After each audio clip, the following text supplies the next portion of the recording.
Unraveling the concept of array in data structure through practical examples.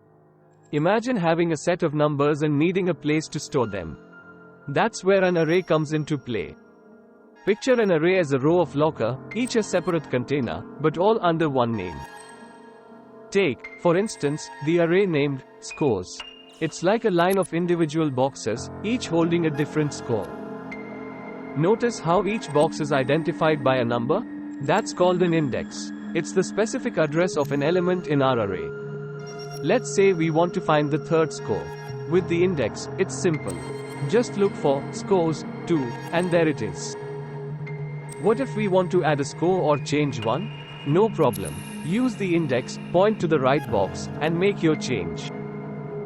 That's the beauty of arrays in data structures. Organized, easy, and efficient. Perfect for keeping your data in a neat, accessible order.